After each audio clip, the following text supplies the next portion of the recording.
बदलापूरच्या घटनेतील बलात्कार करणाऱ्या अमानुष अक्षय शिंदे यांचे पोलिसांनी एन्काउंटर केले। या घटनेचे सर्वसामान्य वर्गातून स्वागत करण्यात आले। याला कसे ठार केले, का केले या गोष्टीचा विचार न करता एका चिमुकलीवर अत्याचार करणाऱ्या नराधमाला पोलिसांनी तसेच राज्य सरकारने न्याय दिला हे महत्त्वाचे। नराधम अक्षयच्या एन्काउंटर बाबत सर्वसामान्य जनतेत स्वागत करण्यात येत आहे। घटनेमागील राजकारण काय, विरोधी पक्ष नेत्याची भूमिका काय, या पलीकडे महिलेवर अत्याचार करणाऱ्यावर त्वरित कारवाई व्हावी हीच जनतेची अपेक्षा असते आणि या कारवाईने पोलीस प्रशासन तसेच राज्य सरकार खरे उतरले यातच सामान्य जनता धन्य मानते। ही घटना ताजी असताना बुलढाणा जिल्ह्यातील जळगाव जामोद तालुक्यातील निंभोरा येथील आशा वर्कर महिलेवर रात्री 10 वाजता अमानुषपणे विवस्त्र करून मारहाण केल्याची धक्कादायक घटना समोर आली आहे। कोण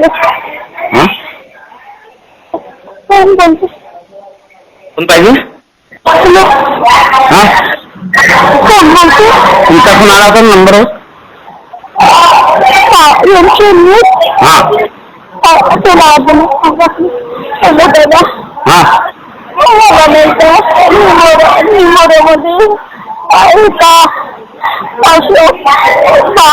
मला रात्री 10 वाजता गोपाळची बोलले मी मंदिरातून घरी जात असताना खूप मारलं गं मारली पळू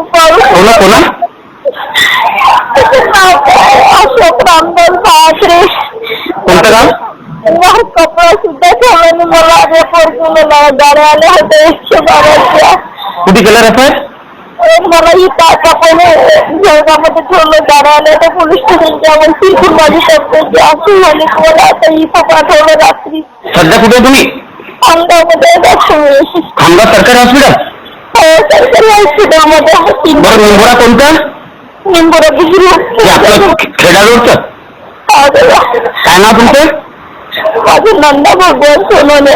बरं, मी पाठवतो तिथं रिपोर्टर। कोणा वार्डमध्ये आहेत तरी ते अजून पोलीस चौकशी यायची इथली। बरं, मारहाण केलं खूप? खूप तरी येऊन का फक्त मला तुम्ही का फक्त माझ्या अंगात कपडा सुद्धा नव्हते। बरं, मी पाठवतो मॅडम, पाठवतो सगळ्यांनी। हो, पाठवतो।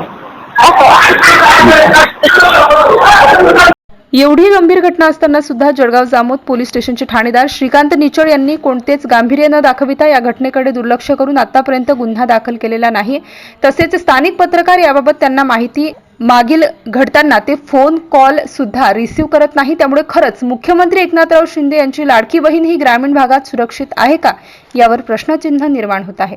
मारहाणमध्ये जखमी झालेल्या महिलेची MCN न्यूजने घेतलेली प्रतिक्रिया। काय घटना झाली होती तुमच्यासोबत?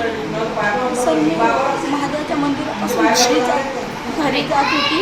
घरी जात असताना तिथे एक छोटंसं टपरी म्हणून दुकान आहे, तो कुठं लपलेला होता मला माहिती नाही। सर, माझा चेहरा असा होता जसं त्यानं मागून माझ्या गळ्याला फास टाकला तसं आम्ही दोघंही नालीत पडलो।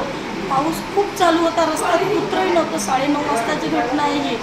आणि जसे मला त्यानं नालीत पडली तशी मी जोरात एकच किरकोळ ठोकली त्या नालीच्या पाण्यात। नाल्या फुल भरून चालल्या होत्या, मी खाली आली तो माझ्यावर। आणि जसं मी जोरात किरकोळ ठोकली तसा एकच पोरगा आला, त्या पोरावर तो सांभाराचा पोरगा आहे तो बाळू खिरोडकर, त्याच्या अंगावर तो चिमटा घेऊन पळाला। मला खाली नालीतच ठेवलं, मला काढायला सुद्धा 10 मिनिटं कोणीच आलेलं नाही।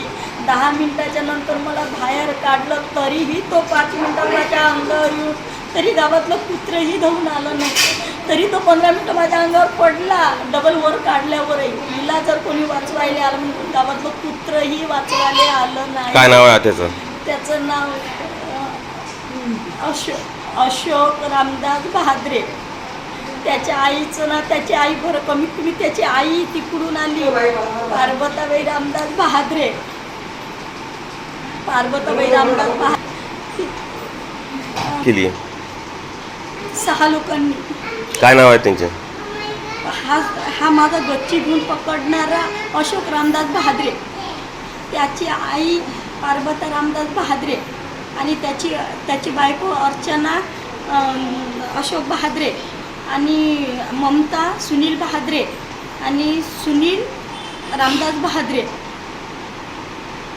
यांनी मारहाण केली? त्यांनी मारहाणी केली। गावातलं कुत्रही आडवं आलं नाही, कारण तो काडी घेऊ फिरत होता। लोक आपापला जीव घाबरून पळाले। मारहाण का बरं केली तुम्हाला? आणि मारहाण त्याच्या भावाचं त्याच्या भावाने शिव्या दिल्या होत्या. त्याच्या आधी मी 12 तारखेला त्याची कंप्लेंट केलेली आहे. तर त्यानं तो ताव तेवढ्या दिवसाचा ताव त्यानं काल काढला, पण गफलतीत काढला. मला जर माहिती असतं की नाही तर मी हुशार असते, पण मला काहीच माहीत नव्हतं. जसं त्यानं मला मागून गळफास टाकला तसं आम्ही दोघंही नालीत पडलो.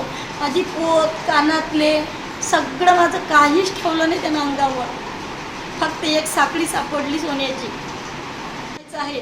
जर तुम्ही मुख्यमंत्री लाडकी बहीण जर योजना काढत असाल तर आम्हाला त्या 1500 रुपयाची काहीही गरज नाही. जर तुम्ही महिला सुरक्षा देत असाल तरच आम्ही तुमच्या कोणत्याही कार्यक्षेत्रात आम्ही सहभागी होऊ. जर एखाद्या महिलेवर इतका अत्याचार होऊन जर तुम्ही पुढची कारवाईच करत नाही तर आम्हाला बाकीचा काहीच कोणत्याच गोष्टीचा विचार करायचा नाही आहे. जर आज आम्ही महिला असून जर आमच्या एक व्यक्ती येऊन जर बाईवर अत्याचार करून राहिला, असे काही अत्याचार होऊन राहिले, पण याच्यावर काही सरकार त्याच्यावर काहीच कारवाई करत नाही. MCN न्यूज मराठीकरिता संपादक राजू वाढेसह कॅमेरामॅन शेख अजीज, खामगाव.